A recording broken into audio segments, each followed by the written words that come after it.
گرتنی چالاگوان سەمیرە حەمەد ئەمین ڕوڕەشی دەسەڵاتی دژە ژن و خیانەتکارانی دەسەڵاتی هەولێر ئاشکرا دەکات. سەمیرە حەمەد ئەمین ئەندامی ئەنجومەنی ڕێکخراوی ژنانی ئازادی کوردستانە و یەکێکە لە ژنە بێر و بەغیرەت و سەربەرزەکانی دەشتی هەولێر هەموو تەمەنی پڕ بۆ لە تێکۆشان لە دژی ڕژێمی بەعسی فاشی و لە دوای ڕاپەڕێنی ساڵی 1991ەوە هەتا ئێستا هەتا ڕۆژی ئەمڕۆ بێوچان لە تێکۆشاندا بووە بۆ بەرەنگاربوونەوەی تونند و تیژی دژی ژنان و بۆ بەرەنگاربوونەوەی هەموو هەڵوێستێکی نانەتەوەی. بەڕێز سەمیرە حەمەد ئەمین وەک ژنێکی ئازادی خواست بەردەوام لە پێشەوەی چالاکیە جەماوەریەکاندا بووە لە دژی هەموو ڕووداوەکانی کوشتن و خۆکوشتن و خاوەن هەڵوێستی ڕادیکال بووە.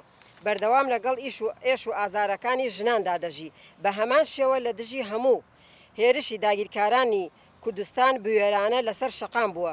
وەک ژنێکی نەتەوەی و خاوەن ئیرادەی ژنی ئازاد هیچ کاتێک بێدەنگ نەبووە. ئەم هەڵوێستانەی کە ئەم کەڵە ژنە ترسی خستۆتە دڵی تەواوی هێزی دەسەڵاتداران بە تایبەتی پەدەکە، چونکە پەدەکە بە پارتیەکی دژە ژن و دژە دیموکراتی و دژە نەتەوەییە.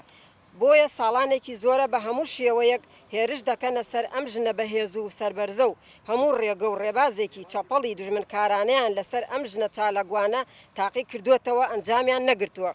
سەرانی پەدەکە بێچارەمان سەمیرە حەمەد ئەمین نە بە پارە، نە پێدانی پۆست، نە بە چاوسورکردنەوە، نە بە هەڕەشە بە هیچ شێوەیەک نەیانتوانی ئیرادەی بشکێنن.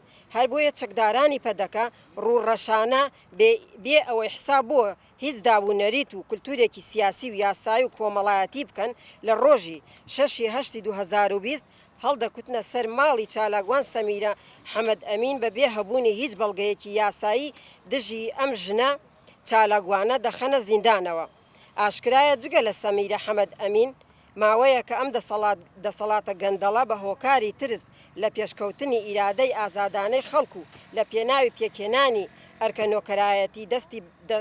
نۆکرایەتیەکانی دەستی بە ڕەشبگیری چەند چالاگوانی سیاسی و مەدەنی کردووە دەستگیر کردووە کە ژمارەیەکیان ئەندامی تەفگەری ئازادی کۆمەلگای کوردستانن.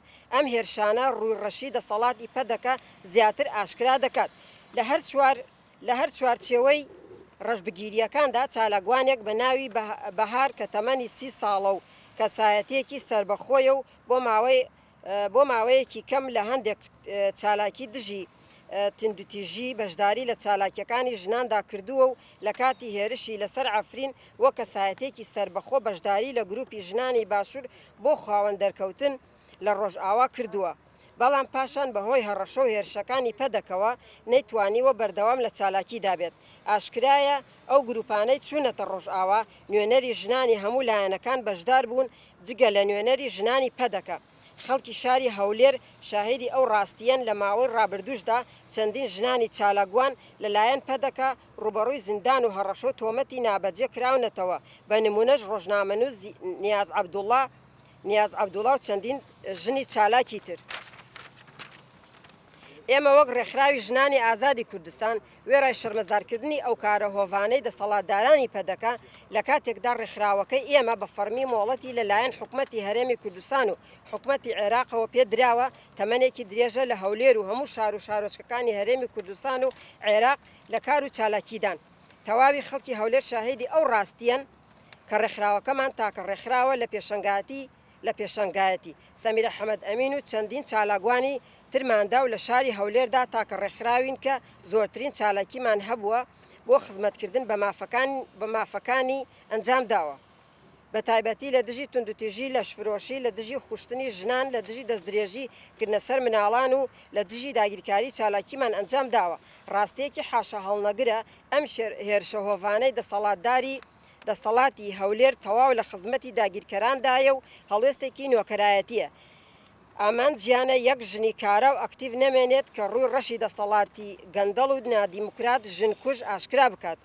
هەر بۆیە داوا دەکەین لە ڕێکخراوەکانی ژنان و کەسایەتی و چالاگوان و دیموکرات خوازان کە بە زووترین کات هەڵوێستی خۆیان پیشان بدەن و بێدەنگیان بشکێنن.